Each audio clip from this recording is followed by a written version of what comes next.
नमस्ते। मैं राजविंदर और आज हम बात करेंगे एक बहुत ही इम्पॉर्टेंट कॉन्सेप्ट लर्न्ड हेल्पलेसनेस, सीखी हुई बेबसी के बारे में। ये कॉन्सेप्ट मेंटल हेल्थ पेशेंट्स के लिए तो बहुत इम्पॉर्टेंट है ही, बट अगर आपको मेंटल हेल्थ का कोई इशू नहीं है बट आप लाइफ में और बेटर करना चाहते हैं तो भी ये जो कॉन्सेप्ट है वो आपकी हेल्प करेगा। ये जो कॉन्सेप्ट है वो मार्टिन सेलिगमैन, जो यूनिवर्सिटी ऑफ पेंसिल्वेनिया में एक साइकोलॉजी के प्रोफेसर है, उन्होंने अपनी बुक लर्न्ड ऑप्टिमिज्म में इसे बताया था। तो मार्टिन सेलिगमैन ने इस बुक में ये बताया है कि उन्होंने एक एक्सपेरिमेंट किया जिसमें डॉग्स को दो ग्रुप में बांटा गया। एक ग्रुप में उनको एक बॉक्स में रखा गया जिसमें उन्हें इलेक्ट्रिक करंट दिया गया डॉग्स को, और उसमें उस बॉक्स में एक स्विच भी थी जिसपे अगर वो उसे दबाए, अपने मुंह से दबा दे या अपने पैर से दबा दे, तो वो इलेक्ट्रिक करंट रुक जाता था। एंड ग्रुप 2 को भी सेम बॉक्स में ही रखा गया और उधर भी एक स्विच थी, बट उसमें वो डॉग्स चाहे कितना भी दबाए उस स्विच को, करंट नहीं रुकता था। उसके बाद फिर क्या किया कि इन दोनों ग्रुप्स के डॉग्स को एक दूसरे बॉक्स में डाला गया, अलग अलग। ग्रुप 1 के डॉग्स को एक अलग बॉक्स में डाला गया और ग्रुप 2 के डॉग्स को एक अलग बॉक्स में डाला गया, और दोनों ही बॉक्स ओपन थे। तो जो दोनों डॉग्स है वो कूद सकते थे, दोनों ग्रुप के डॉग्स। अभी क्या है कि जो ग्रुप 1 का जो डॉग है उन्हें वापस इलेक्ट्रिक करंट दिया और ग्रुप 2 को भी दिया। जो ग्रुप 1 के डॉग्स है वो तो उन्होंने देखा कि मैं तो कूद सकता हूँ इस बॉक्स से, और वो कूद गए। बट जो ग्रुप 2 के डॉग्स है वो कूदे नहीं। ठीक है, क्यों? और मार्टिन सेलिगमैन ने फिर ये थ्योरी बनाई कि जो ग्रुप 2 है, उन्होंने पहला अपना जो बॉक्स था जिसमें उन्होंने कितना भी ट्राई किया पर करंट नहीं रुका, उससे वो बेबसी सीखे, लर्न्ड हेल्पलेसनेस सीख गए कि उनको ये लगा कि चाहे मैं कुछ भी कर लूं, मैं इस करंट को नहीं रोक सकता। और सेकंड केस में भी जब वो बॉक्स जबकि खुला हुआ था और वो उस बॉक्स से कूद सकते थे, तो भी वो नहीं कूदे। उन्होंने बेबसी सीख ली थी। और फिर इसी कॉन्सेप्ट को मार्टिन सेलिगमैन ने ह्यूमंस पे लगाया, ह्यूमंस के साथ भी एक्सपेरिमेंट किया, और उन्होंने देखा कि ह्यूमंस भी जो लर्न्ड हेल्पलेसनेस, बेबसी सीख जाते हैं। तो फिर उन्होंने बेसिकली मार्टिन सेलिगमैन ने ये बोला कि हम अपनी लाइफ में अगर हमारे साथ कोई बुरा चीज हो, कोई ऐसी चीज हो जिसको हम कंट्रोल नहीं कर पा रहे हो, फॉर एग्जाम्पल कोई इंसान है जो बार बार फेल हो रहा है, अगर उसने देखा कि मैं अपना 100% 200% भी पढ़ाई करूं और तो भी मैं नहीं पास हो रहा हूं, तो वो पढ़ाई को लेके बेबस हो जाएगा। वो सोचेगा कि मुझसे पढ़ाई हो ही नहीं सकती। तो वो उस एस्पेक्ट में, पढ़ाई के एस्पेक्ट में उसने लर्न्ड हेल्पलेसनेस सीख ली है। ये जो लर्न्ड हेल्पलेसनेस है वो काफ़ी चीज़ों में हो सकती है, पढ़ाई में हो सकती है, या फॉर एग्जांपल होता है कि कई लोग होते हैं कि चाहे मैं कोई भी म्यूजिक इंस्ट्रूमेंट सीख ही नहीं सकता हूँ, मैं चाहे गिटार कितना भी बजाऊँ 6 महीने 7 महीने, मैं मतलब सीख ही नहीं सकता। लोग वो बेबसी सीख लेते हैं एक एस्पेक्ट में। फिर मार्टिन सेलिगमैन ने आगे ये बताया कि जो लोग ऐसी ये बेबसी सीख जाते हैं और वो उसी बेबसी में रहते हैं, उसी हेल्पलेसनेस के स्टेट में रहते हैं, तो आगे चल के उनको डिप्रेशन हो सकता है। ठीक है, तो उन्होंने यही बताया कि जो लर्न्ड हेल्पलेसनेस है उससे वही बेसिकली डिप्रेशन का मेन सोर्स है। तो जो लर्न्ड हेल्पलेसनेस की वजह से उन्होंने बोला कि पेसिमिज्म आ जाता है। पेसिमिज्म मतलब निराशावाद, कि आगे जब फ्यूचर के लिए वो हमेशा सोचते हैं कि मेरा फ्यूचर तो ऐसा ही है, मतलब नेगेटिव ही रहेगा, वो कुछ मैं चाहे कुछ भी कर लूँ अच्छा नहीं होगा। तो लर्न्ड हेल्पलेसनेस से होता है पेसिमिज्म, निराशावाद। बेसिकली सीखी हुई बेबसी से होता है निराशावाद। ठीक है, एंड निराशावाद की वजह से, और बहुत देर तक अगर आप निराशावादी रहे तो आगे चल के हो सकता है आपको डिप्रेशन। तो पूरा प्रोसेस है कि आप लर्न हेल्पलेसनेस सीखोगे, उससे आपको पेसिमिज्म होगा, पेसिमिज्म का आपका एक नजरिया बन जाएगा निराशावाद का, और उसके बाद आपको डिप्रेशन होने के बहुत ज्यादा चांसेस हो जाएंगे। तो मार्टिन सेलिगमैन ने फिर ये भी बताया, अपनी बुक में ये भी बताया है कि जो लोग हैं, जो पेसिमिज्म है, जो निराशावादी होते हैं, उनके जो कोई भी अपने बारे में जो बिलीफ्स होते हैं, अपने बारे में जो सोच होते हैं, वो 3 तरीके के होते हैं। ठीक है, तो अगर कोई भी उनके साथ बुरा इवेंट होता है, कोई भी बैड इवेंट होता है, तो वो उसको 3 तरीकों से समझाते हैं। उसे एक्सप्लेनेटरी स्टाइल बोला है उन्होंने बुक में। तो पहला है कि परमानेंट, कोई भी अगर बैड इवेंट हुआ तो वो कहते हैं कि ये हमेशा होता रहता है, कि अगर फॉर एग्जांपल कोई इंसान फेल हो गया तो वो ये बोलेगा कि मैं तो बुद्धू हूँ और मैं मतलब मुझसे कुछ काम होता ही नहीं है। या फॉर एग्जांपल किसी की कार का एक्सीडेंट हो गया तो वो अपने आप से ये बोलेगा कि यार मुझे तो चलानी आती ही नहीं है गाड़ी, मेरे से ये नहीं होगा। तो वो जो भी अपने बारे में जो एक्सप्लेनेशन देते हैं, अपने आप से जो बातें करते हैं नेगेटिव चीज़ों के बारे में, बैड इवेंट्स के बारे में, वो परमानेंट होती है, वो कभी ठीक हो ही नहीं सकती। तो उसकी वजह से वो निराशावादी हो जाते हैं, क्योंकि यार मैं तो बुद्धू हूँ, या मैं तो मतलब मुझे गाड़ी चलानी आती नहीं है, या मुझसे काम तो ठीक होता ही नहीं है। तो वो परमानेंट एक्सप्लेनेशन देते हैं अपनी बैड इवेंट्स का, अपने नेगेटिव इवेंट्स का। पर अगर उनके साथ कुछ अच्छा हो जाए तो वो उसे कहेंगे कि ये तो लक की वजह से हुआ है, या तो यार ये तो फ्लूक था, ये तो ऐसे ही हो गया बस। उसको वो परमानेंट नहीं देंगे।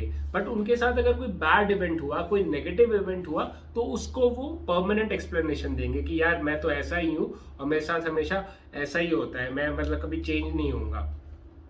तो जो परमानेंट है वो, अगर आपने मेरी वीडियो कॉन्फिडेंट बनिए देखी है, तो ये जो परमानेंट थिंकिंग, जो परमानेंट एक्सप्लेनेशन स्टाइल है, वो फिक्स्ड माइंडसेट का है। फिक्स्ड माइंडसेट मतलब जो नजरिया है, माइंडसेट मतलब नजरिया, फिक्स्ड माइंडसेट मतलब कि आप जो नेगेटिव चीजों को सोचते हैं कि वो फिक्स्ड है, वो कभी चेंज हो ही नहीं सकती। मैं बुद्धू हूं तो मैं बुद्धू ही रहूंगा पूरी जिंदगी, या मुझे कुछ नहीं आता तो वो मुझे कभी नहीं आएगा, चाहे मैं कुछ भी कर लूं। मैं चाहे कितना भी गिटार बजाने की प्रैक्टिस कर लूं, या चाहे मैं कितना भी मैथ्स कर लूं, मुझे मैथ्स नहीं आता और कभी नहीं आएगा। वो है फिक्स्ड माइंडसेट। पर जो ग्रोथ माइंडसेट के लोग हैं, वो लोग ये सोचते हैं कि नहीं, मुझे ये अभी नहीं आ रहा, बट मैं प्रैक्टिस करूंगा, एफर्ट मारूंगा, मेहनत करूंगा तो मुझे आ जाएगा। तो जो लोग पेसिमिस्टिक है, निराशावादी है, और जिनको डिप्रेशन है, वो ज्यादातर अपने बैड इवेंट्स को, अपने नेगेटिव इवेंट्स जो होते हैं, कोई उनके साथ गलत होता है, तो वो उसे ये एक्सप्लेनेशन देते हैं कि ये हमेशा ऐसा रहा है और हमेशा ऐसा रहेगा, मैं कभी भी सुधर नहीं सकता। तो ये है परमानेंट एक्सप्लेनेशन स्टाइल। सेकंड है परवेसिव। परवेसिव मतलब कि हर जगह फैला हुआ।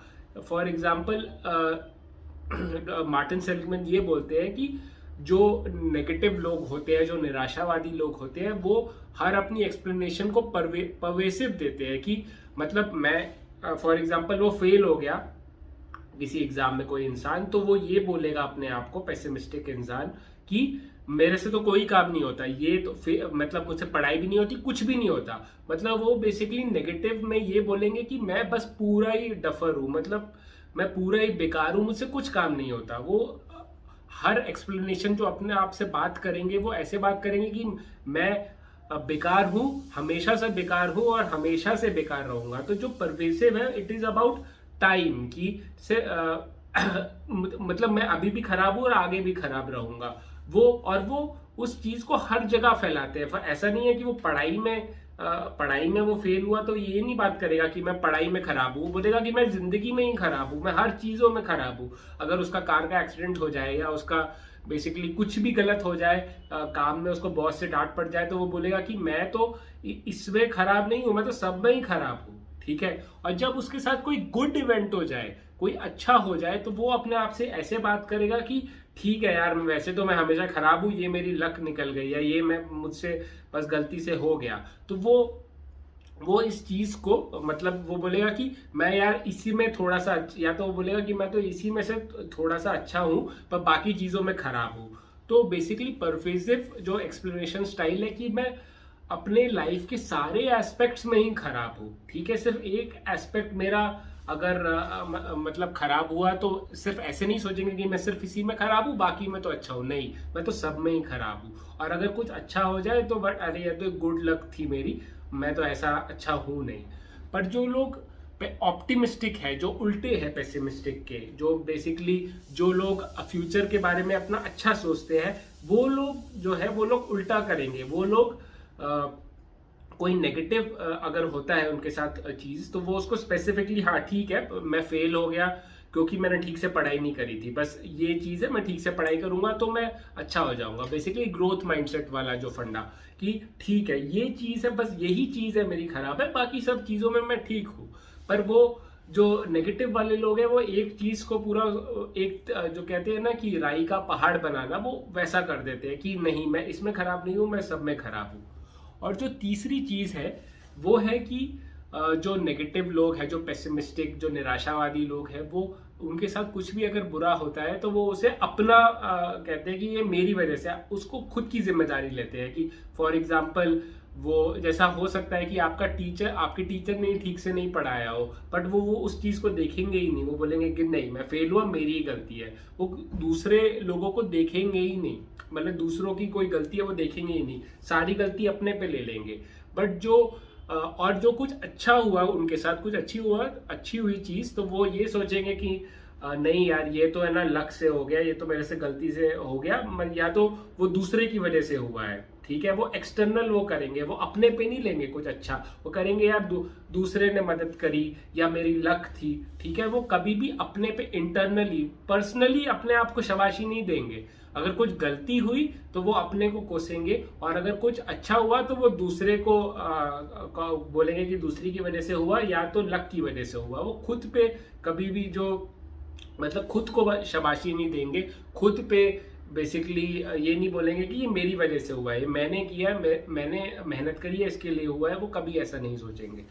तो जो पेसिमिस्टिक लोग होते हैं उनके 3 एक्सप्लेनेशन स्टाइल मैंने बताए: परमानेंट, परवेसिव और जो पर्सनल। ये तीनों एक्सप्लेनेशन स्टाइल है वो बैड इवेंट्स के लिए। अगर उनके साथ कुछ बुरा होता है तो वो उसे ऐसे एक्सप्लेन करते हैं, और अगर उनके साथ कुछ अच्छा होता है तो वो कैसे उसको एक्सप्लेन करते हैं: टेम्पररी, कि ये अभी अच्छा हो गया, आगे कभी अच्छा नहीं होगा, तो बस गलती से हो गया।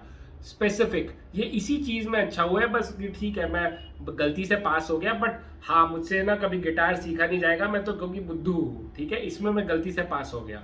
और तीसरा वो लेंगे कि अगर कुछ भी अच्छा हुआ तो वो एक्सटर्नल करेंगे, ये किसी और की वजह से अच्छा हुआ है या मेरे लक की वजह से अच्छा हुआ है, मेरी वजह से अच्छा नहीं हुआ है। तो वो हमेशा एक्सटर्नल एक्सप्लेनेशन देंगे कोई अच्छा हुआ तो। बट जो लोग ऑप्टिमिस्टिक होते हैं उनकी जो थिंकिंग है वो पूरी उल्टी है। वो गुड इवेंट्स को बोलेंगे कि वो परमानेंट है, मतलब गुड इवेंट्स है, वो मैं अच्छा हूँ, I am smart, that is why ये अच्छा हुआ मेरे साथ, मैं पास हुआ, मुझे अच्छे मार्क्स आए क्योंकि मैंने मेहनत करी है। वो इंटरनल एक्सप्लेनेशन देंगे कि मैं अच्छा हूँ, मैं सब में अच्छा हूँ। ठीक है, तो वो जो एक्सप्लेनेशन देंगे पॉजिटिव इवेंट्स की, गुड इवेंट्स की, that will be permanent, pervasive and personal. कि ये हमेशा से मैं अच्छा रहूं और हमेशा अच्छा रहूंगा। परवेसिव इज कि मैं सब में अच्छा हूं, सब चीज जो मैं करता हूं अच्छी तरह से करता हूं। और बेसिकली पर्सनल, कि मैं अच्छा हूं, मेरी वजह से हुआ है, ना कि किसी और की वजह से। वो लक, कुछ अच्छा होता है तो वो लक पे उसे नहीं बोलते हैं कि लक की वजह से हुआ है, वो अपनी मेहनत पे उसे एट्रीब्यूट करते हैं।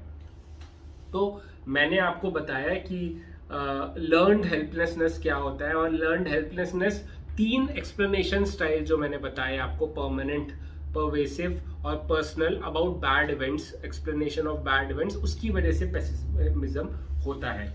ये जो पर्सनल जो मैंने आपको बताया, पर्सनल एस्पेक्ट की, अगर कोई नेगेटिव इवेंट होता है तो पर्सनल लोग ले लेते हैं कि हाँ मेरी वजह से है, मेरी गलती है। तो उसमें जो ऑथर बोलते हैं कि आपको, अगर देखिए आपका ये माइंडसेट है, अगर आपका ये नजरिया है कि मैं गलतियों के बारे में इसलिए बात कर रहा हूँ क्योंकि मैं कुछ सीखना चाहता हूँ, तो ठीक है। बट कई लोग क्या करते हैं कि पूरी जिंदगी बस अपने आप को कोसते रहते हैं, वो दूसरों की गलती देखते ही नहीं है, बस अपने आप को कोसते रहते हैं। तो हमें वो नहीं करना है।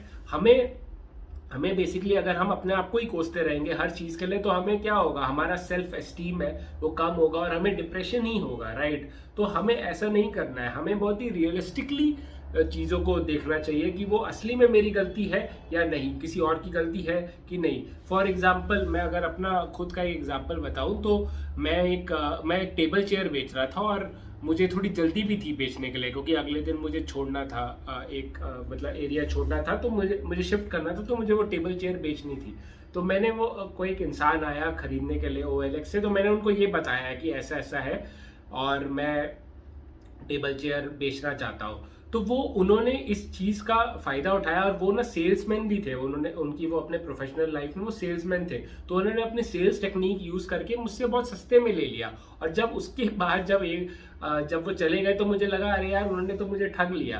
तो फिर मैं ये बोलने लगा अपने आप से, अरे यार मैं तो बुद्धू हूँ, मेरे साथ तो हमेशा ऐसे ही होता है। तो मैं अपने उस बैड इवेंट को परमानेंट, परवेसिव और पर्सनल एक्सप्लेनेशन देने लगा। बट फिर मैंने अपने आप को रोका और बोला नहीं ठीक है, वो इंसान बहुत ही चालाक था यार, उसको समझ में आ गई सिचुएशन, और वो मतलब उसने अच्छाई नहीं दिखाई, उसने बस ये दिखाया कि इसको लूटना है, बस इससे सस्ते से सस्ते में लेना है। He was not a good man basically, देखा जाए तो उसने मेरे बारे में अच्छा नहीं सोचा, उसने बस बोला कि मैं इसको लूटूंगा और ये लूट सकता है, ये भोला भाला सा इंसान लग रहा है, इसको लूट लेते हैं। तो पर उसकी एक्सप्लेनेशन अगर पहले पेसिमिस्टिक तरीके से जो दे रहा था, निराशावादी तरीके से कि ये सब मेरी गलती है, मेरी वजह से हुआ है, वो इंसान तो ठीक था। बट जब मैंने उसको रियलिस्टिकली देखा कि नहीं यार ये मेरी गलती नहीं थी, मैंने तो उसके सामने पूरी पक्ष रखा, ठीक से बातें रखी और कि अपना सब कुछ बताया कि मैं जा रहा हूँ इसके लिए, मैं बेच रहा हूँ, और उसने उसको यूज किया। वही बंदा थोड़ा उसने अपने सेल्समैन जो यूज किए थे, जो टेक्निक्स, वो मेरे पे यूज कर लिया और उसने मतलब बहुत ही सस्ते में ले लिया टेबल चेयर।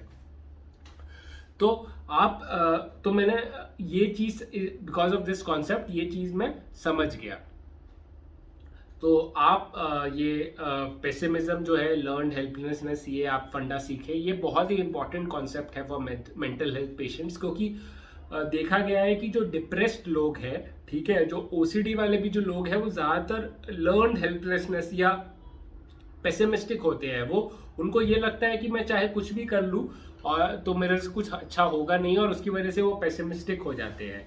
ओसीडी जो पेशेंट्स हैं वो लोग काफ़ी कुछ कर लेते हैं, पर उनके थॉट्स रुकते ही नहीं है, और उसके बाद वो लर्न हेल्पलेसनेस सीख जाते हैं कि यार मैं कुछ भी करूं मेरे थॉट्स कभी रुकेंगे ही नहीं। और उनका ओसीडी जो है, ओसीडी के बाद देखा गया है कि जिन लोगों को ओसीडी होता है उसके बाद उन्हें डिप्रेशन भी हो जाता है। तो ये एक लर्न हेल्पलेसनेस का जो कॉन्सेप्ट है वो बहुत ही इंपॉर्टेंट है, आप उसे समझिए, ठीक है। और आप अपने जो लाइफ में जो बैड इवेंट्स की जो एक्सप्लेनेशन है, उसे आप टेम्पररी, स्पेसिफिक और एक्सटर्नल बनाने की कोशिश करिए। आई अंडरस्टैंड कि इतने एक्सप्लेनेशन से आप अचानक से सीधा ऑप्टिमिस्टिक नहीं हो जाएंगे, आपको और बेटर गाइडेंस की जरूरत है। तो मैं इस पे ही कि हम पेसिमिस्टिक से कैसे ऑप्टिमिस्टिक बने, कैसे हम लर्न हेल्पलेसनेस को अपने रोके, मैं एक और सेकंड वीडियो बनाऊंगा, how to think part 2। Basically उसी में मैं ये लर्नड हेल्पलेसनेस से कैसे बचे वो मैं बताऊंगा। तो आप सबसे पहले तो आप ये कीजिए कि अगर आपने मेरा हाउ टू थिंक पार्ट 1 नहीं देखा है वीडियो, तो आप उसे जरूर देखिए, और how to think part 2 video जल्दी आने वाला है, तो उसको जरूर देखिए, और उससे आप सीखेंगे कि कैसे आप एक ऑप्टिमिस्टिक बन सकते हैं इंसान, और कैसे आप अपने जो पेसिमिज्म से, निराशावाद से निकल सकते हैं। तो thank you for watching my video till the and. और आप और भी मेरे चैनल पे वीडियो देखिए, मैंने ओसीडी और डिप्रेशन पे भी काफ़ी वीडियोस बनाई हुई है, मैंने मोटिवेशनल वीडियोस भी बनाई है जिससे आप नए स्किल्स सीख सकते हैं अपनी लाइफ के लिए, वो भी आप देखिए और मेरे चैनल से जुड़े रहिए। Thank you for watching, keep fighting.